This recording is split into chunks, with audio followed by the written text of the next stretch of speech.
Hello guys, કેમ છો? આયુ બધા મજામાં જ હશો. તો અત્યારે સવારના વાગી ગયા છે 10 સાડા 10 જેવું થયું છે. તો આજે અમે ધાબે સુવાના છે કારણ કે નીચે બહુ જ ગરમી લાગે.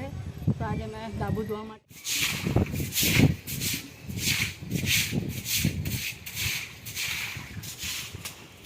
બહુ જ ગરમી ધાબા ઉપર બહુ જ ગરમી લાગે. તો સારું કે પવન આવે એટલે બહુ એટલી બધી એ નહીં થતી.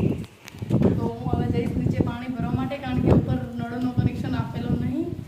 તો નીચેથી લાવવાનું ભરીને પછી ઉપર આવીને ધોવાનું બહુ તકલીફ છે. નીચે જો એક ક્યારે તાર આવશે એટલે થાકીએ ગઈ હું અત્યારે.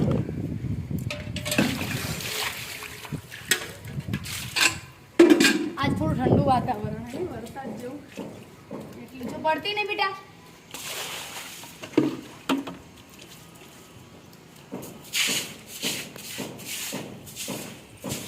આજે અમે ધાબા ઉપર સુવાના નહીં બાબુ.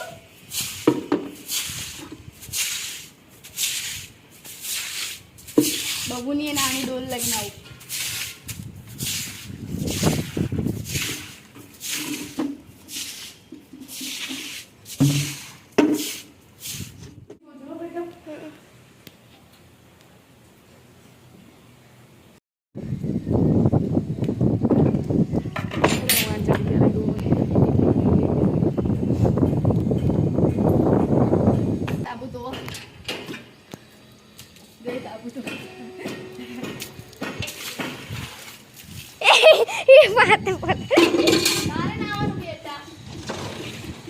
તાબુ ને ના આગળ જઈને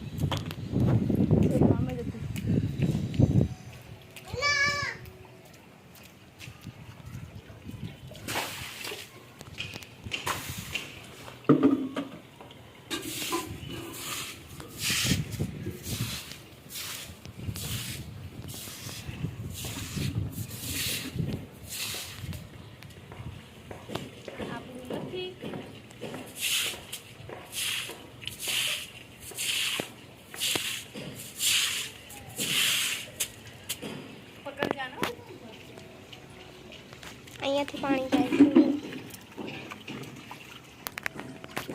શું કરે છે બબુ? હું ભરવા જાસ? એ બબુ હું ભરવા જાય છે?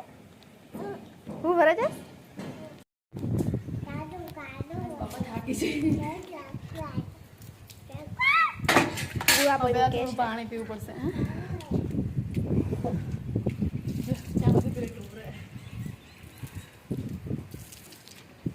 ઉપર એક નળ હોય ને તો સારું. આવડો મોટો કેરબા હો તો અહીંયા ના લઈ લે પાણી. હદર ચડી લઈ લે આમ તો ભાભી.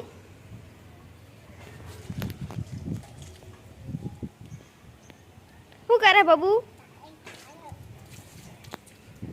ये दो भाभी एक ना अदर चढ़ी जवाय. કોણ જોડે? હું ચડી જાઉં? ના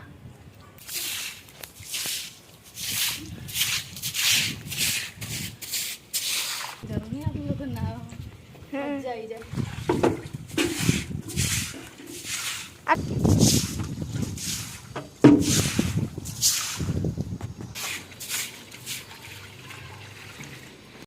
ગાઈસ ધાબુ મેં ધોઈ નાખી છે, જોઈ શકો છો. મસ્ત ક્લિયર થઈ ગયું છે. બબુ તો ક્યાં જાય બેટા? હા ક્યાં જાય? તો બબુ પણ નાની ડોલ લઈને થાકી ગયો. શું બેટા? હા તારે ધોવાનું ધાબુ. બહુ જ ગરમી. હાય જો ડોલ બતાવે ગાઈસ મારા બબુ. એને પણ નાનું ડોલ લઈ આપી ધાબુ ધોવા માટે. હે ને બેટા? હે ને? તો ફાઇનલી ગાઈસ અમારું ધાબુ ધોઈ ગયું છે અને હવે અમે લોકો જઈએ છીએ નીચે. તો બબુની ડોલ નીચે પડી ગઈ. બબુ લઈ લેજો. જો આના જેવી જ છે સેમ. ચલો હવે જશું આપણે નીચે. તો આપણે ગાયત્રીને પણ થોડીક લઈ લઈએ. એ પીવે છે પાણી અને આ મેડમ જો બધું રમણ ભમણ કરવા માંડ્યા પાછા.